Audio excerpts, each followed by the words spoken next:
इफ्तिकार अहमद का एमएलए मुंतखब होने के बाद जम्मू कश्मीर असेंबली में पहला खिताब। आपको बता दें, असेंबली सेशन के आखिरी रोज़ यानी जुम्मा को एमएलए राजौरी इफ्तिकार अहमद ने तहरीकी खिताब किया और राजौरी के दर्जनों मसाइल हाउस के सामने रखे, जिसमें कुछ इस तरह से हैं। इफ्तिकार अहमद ने हेल्थ सेक्टर पर बात करते हुए कहा कि राजौरी असेंबली हलका में इंफ्रास्ट्रक्चर की काफ़ी कमी है। उन्होंने हेल्थ सेक्टर को लेकर कहा कि राजौरी के हेल्थ सेक्टर में इंफ्रास्ट्रक्चर की कमी को दूर करने के लिए हुकूमत को काम करना होगा। उन्होंने कहा कि ख़ास तौर पर अगर जीएमसी हॉस्पिटल राजौरी की बात करें तो बहुत सी सहूलियात ऐसी हैं जो अभी तक मरीज़ों को नहीं मिली, लिहाजा हुकूमत को चाहिए कि वो मज़ीद सहूलियात फराहम करने में अपना किरदार अदा करे। इसके साथ ही बाबा गुलाम शाह बादशाह यूनिवर्सिटी की बात करते हुए एमएलए राजौरी ने कहा कि यूनिवर्सिटी अरसा दराज से माली तंगी की वजह से काफ़ी मुश्किलात में है और एक साजिश के तहत बाबा गुलाम शाह बादशाह यूनिवर्सिटी को बंद करने की कोशिश भी की जा रही है। इसलिए बाबा गुलाम शाह बादशाह यूनिवर्सिटी को माली मदद दी जाए ताकि बाबा गुलाम शाह बादशाह यूनिवर्सिटी अपनी खिदमात सरअंजाम देती रहे।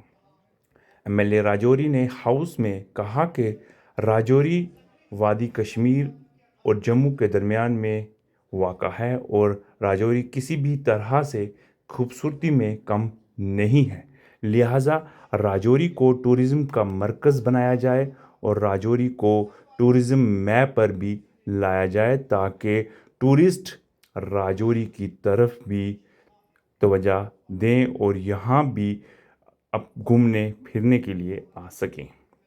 बेरोज़गार नौजवानों का जिक्र करते हुए एमएलए राजौरी ने स्पेशल रिक्रूटमेंट पैकेज की बात की और कहा कि बेरोज़गारी को दूर करने के लिए हुकूमत को ख़ास तौर पर तवज्जो देनी होगी और राजौरी के लिए स्पेशल रिक्रूटमेंट पैकेज देना होगा। उन्होंने कहा कि राजौरी में दर्जनों नहीं बल्कि सैकड़ों और हज़ारों की तादाद में पढ़े लिखे बेरोज़गार नौजवान हैं जिनके लिए रोज़गार फराहम करना होगा। इसके साथ ही एमएलए राजौरी ने कहा कि राजौरी में दर्जनों प्रोजेक्ट ऐसे हैं जो गुज़िश्ता कई अरसों से बंद पड़े हैं, उन्हें भी शुरू करवाया जाए क्योंकि ये प्रोजेक्ट वो हैं जिससे का ताल्लुक़ है।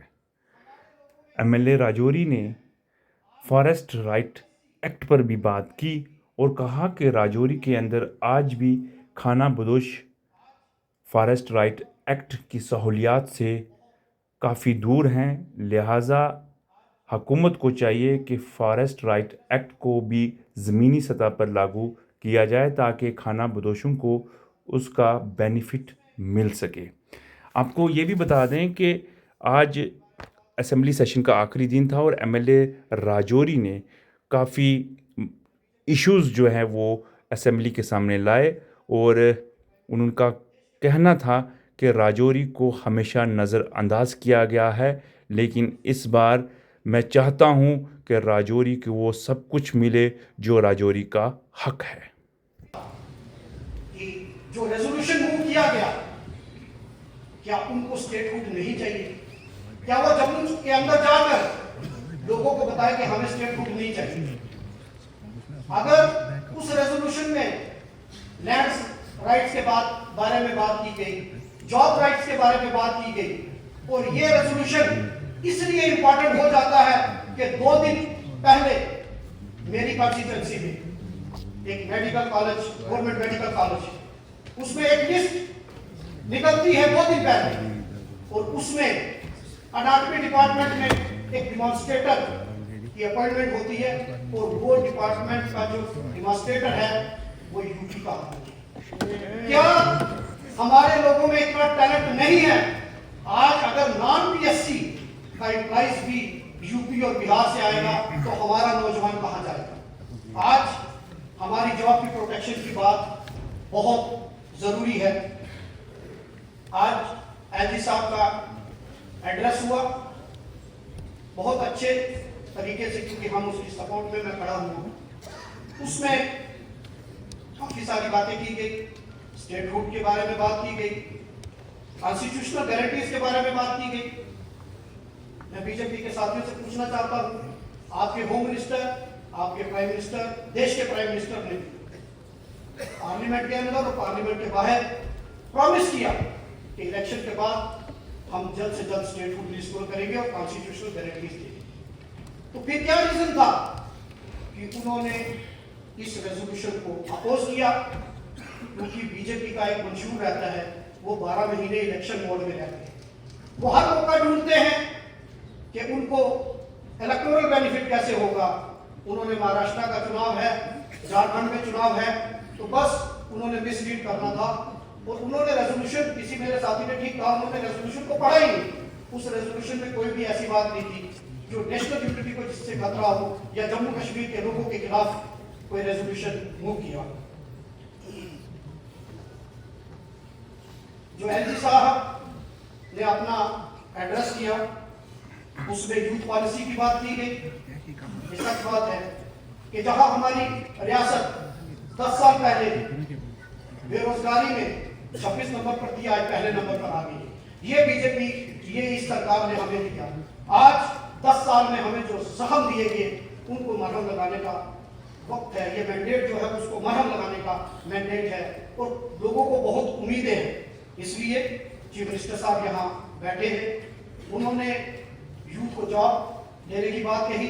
मैं उनसे कहूंगा कि मैं जिस एरिया से आता हूँ, हमारे पास कुछ नहीं है, ना हमारे वहाँ इंडस्ट्री है, ना वहाँ कुछ है। सिर्फ हमारे पास एक बाबा गुलाम शाह बादशाह यूनिवर्सिटी है।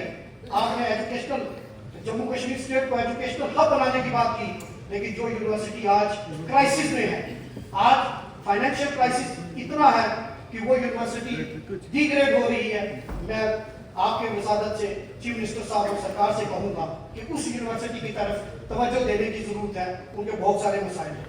स्पीकर सर, आज हेल्थ इंफ्रास्ट्रक्चर को मजबूत करने की बात कही, लेकिन मैं आपके नोटिस पे लाना चाहूंगा कि रजौरी में मेडिकल कॉलेज है और मुझे लगता है कि देश में एक ऐसा मेडिकल कॉलेज होगा, रजौरी गवर्नमेंट मेडिकल कॉलेज, जिसका मेडिकल कॉलेज की बिल्डिंग एक जगह है और हॉस्पिटल 10 किलोमीटर दूर है।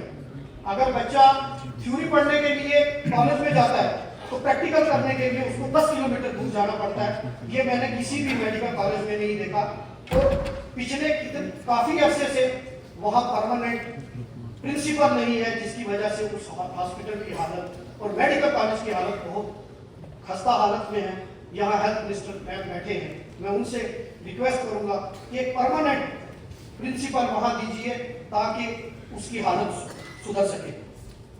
सर, यहाँ एड्रेस में फॉरेस्ट राइट एक्ट के बारे में बात की गई और एलजी साहब ने कहा कि हमने ट्राइबल्स को फॉरेस्ट राइट एक्ट दे दिया, लेकिन रियलिटी जो है वो इसके बिल्कुल उलट है। आज भी जो हमारे वहाँ गुजर बकरवाल भाई हैं, जो पहाड़ी भाई हैं, जो ट्राइबल्स हैं, उनको फॉरेस्ट डिपार्टमेंट की तरफ से तंग किया जाता है।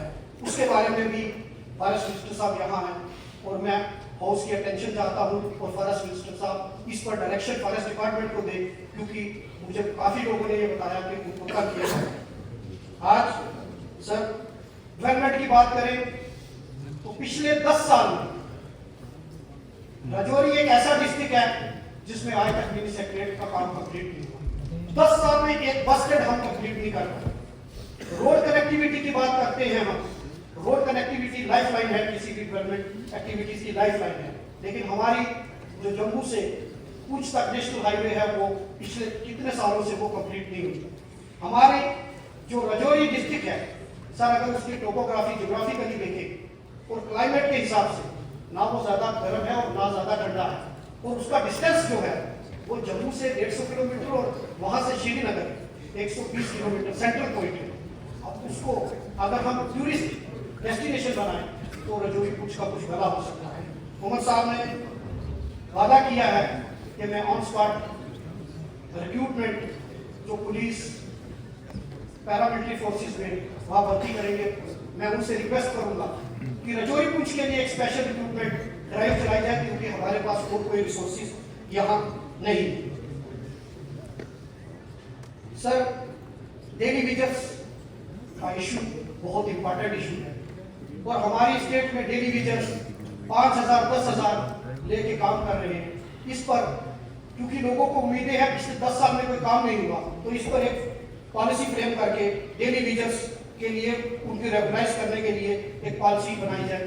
और मेन इंपॉर्टेंट जो हमारे नेशनल कॉन्फ्रेंस के मैनिफेस्टो में भी था और कांग्रेस पार्टी के मैनिफेस्टो में भी था, ओल्ड पेंशन स्कीम, उसका जिक्र कहीं भी इस वर्णन एड्रेस में नहीं है। मैं ये कहूँगा कि उसको भी इंक्लूड किया जाए ताकि जो हमारे एम्प्लॉइज हैं उनको फायदा हो। सर, मैं ज़्यादा टाइम नहीं लूँगा क्योंकि मैं समझता हूँ इस शेयर के साथ इससे पहले मैं एक चीज़ कहूँगा कि कांग्रेस पार्टी का एक डेलीगेशन, एक टीम बनाई थी करा साहब ने, जो वारवन में आगजनी की वारदात हुई थी, तो मैं उस टीम का हिस्सा था। हम वहाँ गए थे, हमारे से पहले चीफ मिनिस्टर साहब ने वहाँ विजिट की। जब लोगों से हमने बात की तो चीफ मिनिस्टर साहब ने उनको कुछ माली इमदाद दी थी, लेकिन वहाँ 84 फैमिलीज उन्होंने बताया उनके पास कोई मकान नहीं है, अभी भी वो लोगों के घरों में रह रहे हैं। अगर कुछ टेम्परेरी शेड्स बन जाती है, क्योंकि जब हम 10-15 दिन के बाद गए थे तो वहाँ उन्होंने कहा कि हमें जो चीफ मिनिस्टर साहब ने इंतजाम हो गया, मैं उसका मैं वो बात नहीं, मैं वहाँ गया हूँ, और मैं वो बता रहा हूँ जो, क्योंकि मैं 15 दिन के बाद हम गए थे, जो है वो मैं उनके नोटिस में ला रहा हूँ, क्योंकि वो लोग जो अपने रिलेटिव्स के घरों में रह रहे हैं उनको कोई टेम्परेरी शेड्स मिल जाए, क्योंकि उनके पास नहीं है। उन्होंने कहा हमें